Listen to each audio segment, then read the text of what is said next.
मात्र 2 बूंद अपनी जीभ पर इस तरीके से डाल लीजिए। इतना करने मात्र से आपके शरीर को ढेर सारे लाभ मिलते हैं। ये आयुर्वेद की सबसे ताकतवर औषधियों में से एक है। बस आपको सही तरीके से इसकी पहचान होनी चाहिए और इसका इस्तेमाल करना आना चाहिए। उम्मीद करती हूँ आज की ये जानकारी आप सभी को बेहद पसंद आएगी। अगर आपको पसंद आए तो इसे औरों के साथ भी ज़रूर शेयर कीजिएगा। Hello everyone, welcome back. मैं हूँ आपकी दोस्त मधु। क्या कभी आपने द्रोण पुष्पी के बारे में सुना है? द्रोण पुष्पी एक आयुर्वेद की बहुत अच्छी औषधि है। इसका पौधा बहुत आसानी से आपको सड़क के किनारे, खाली प्लॉट में या किसी भी बड़े बगीचे में देखने के लिए मिल जाएगा। पर अगर आपको इसकी इस तरीके से पहचान ना हो तो आप इसे किसी भी आयुर्वेदिक स्टोर या ऑनलाइन स्टोर से ले सकते हैं। ये सूखी औषधि भी पाउडर के फॉर्म में या सूखी औषधि पंचांग के रूप में भी आपको देखने के लिए मिल जाती है। इसे द्रोण पुष्पी इसलिए कहा जाता है क्योंकि इसके जो फूल होते हैं वो दोने के आकार के, प्याले के आकार के होते हैं, इसीलिए इसे द्रोण पुष्पी कहा जाता है। दोने के रूप के होते हैं इसीलिए द्रोण पुष्पी कहा जाता है। और इंग्लिश में इसे ल्यूकस एस्प्रा के नाम से भी जाना जाता है। इंग्लिश में इसका एक दूसरा नाम थम्पे भी है और इसके नामों की और भी लिस्ट सामने स्क्रीन पर आप आसानी से देख सकते हैं ताकि आसानी से आप इसकी पहचान कर सकें। और अगर आपके यहाँ इसे किसी और नाम से जाना जाता है तो मुझे कमेंट बॉक्स में जरूर बताइएगा ताकि सभी लोगों को इसकी पहचान हो सके। द्रोण पुष्पी जो होती है ये वातनाशक होती है, पित्तनाशक होती है और कफनाशक भी होती है। ये आपके शरीर के त्रिदोष को शांत करने का काम करती है। शरीर में किसी भी तरह की गांठ है उसको घोलने का काम करती है।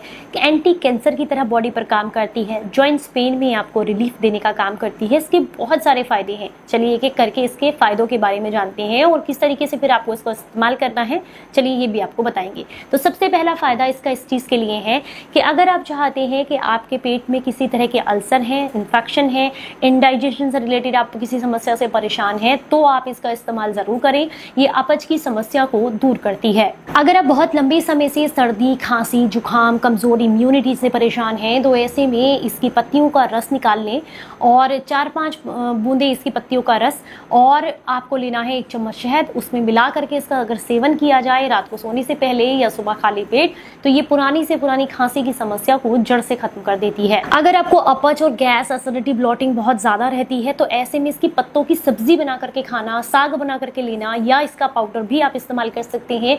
ये भी आपको काफी लाभ देता है।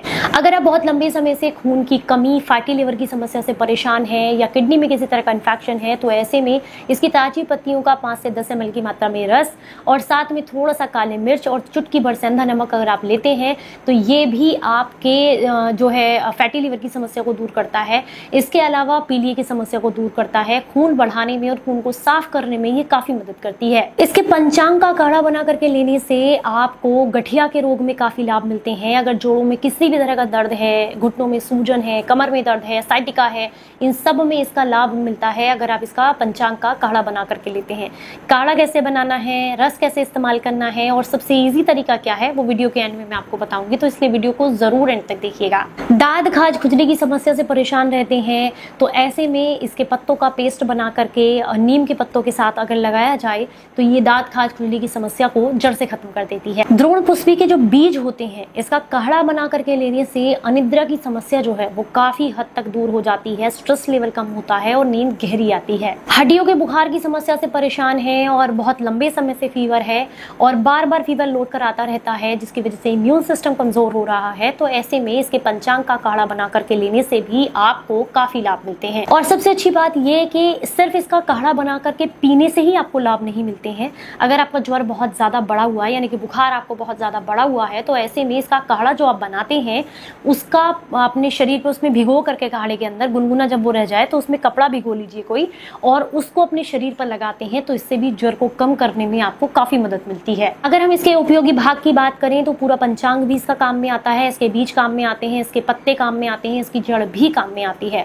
अगर हम इसके पाउडर की मात्रा की बात करें तो 2 से 3 ग्राम की मात्रा में इसका सूखा पाउडर लिया जा सकता है। काढ़े की बात करें करें तो काढ़ा 20 से 25 ml की मात्रा में लिया जा सकता है। रस की बात करें तो 10 से 20 ml तक इसका रस लिया जा सकता है एक बार में। ये मैंने मात्रा बता दी। सबसे आसान तरीका इसका मैं आपको बता दूं इस्तेमाल करने का। आप एक पौधा ले आए इसका फोड़ करके, अगर आपको मिल जाता है द्रोण पुष्पी का पौधा, सामने मैंने वीडियो में आपको दिखा दिया है, तो अगर इसका पौधा आपको मिल जाता है तो आप इसका पौधा ले आए खोड़ करके, उसको अच्छे से पानी से धुलकर साफ कर लें। जड़ के साथ लाना है, ये बात का ध्यान रखें, बिल्कुल मिट्टी साफ कर दीजिएगा। किसी भी पौधे की जड़ से मिट्टी को साफ करने का सबसे आसान तरीका होता है कि थोड़े टाइम के लिए उसको पानी में भिगो कर रख दें, ताकि जितनी भी रूट्स के अंदर फंसी हुई मिट्टी है वो भी निकल जाए। उसके बाद आप इसे अच्छे से कूट छेद लें। कूट छेद करके इसका रस निकाल लें।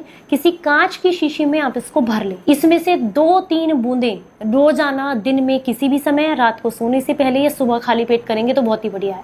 अपनी जीभ बाहर निकालें और उस ड्रॉपर की मदद से 2-3 बूंदें जीभ के पिछले हिस्से पर डाल लें। अगर आप ऐसा करते हैं तो ये आपके ओवरऑल हेल्थ के लिए अमेजिंग तरीके से काम करती है। कैंसर सेल्स को बॉडी में पनपने नहीं देती है, कोई गांठ नहीं बनने देती है। अगर कोई सिस्ट, कोई गांठ है तो उसको घोलने में मदद करती है।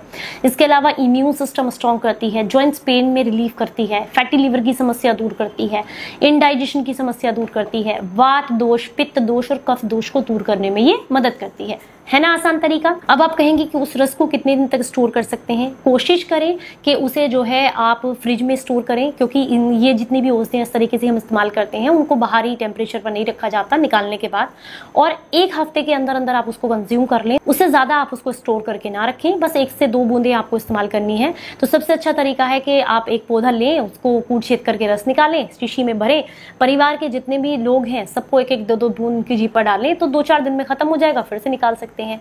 अब इसे डेली नहीं लेना है, आप जो है महीने के अंदर सिर्फ 1 हफ्ते के लिए इस तरीके से प्रयोग करें।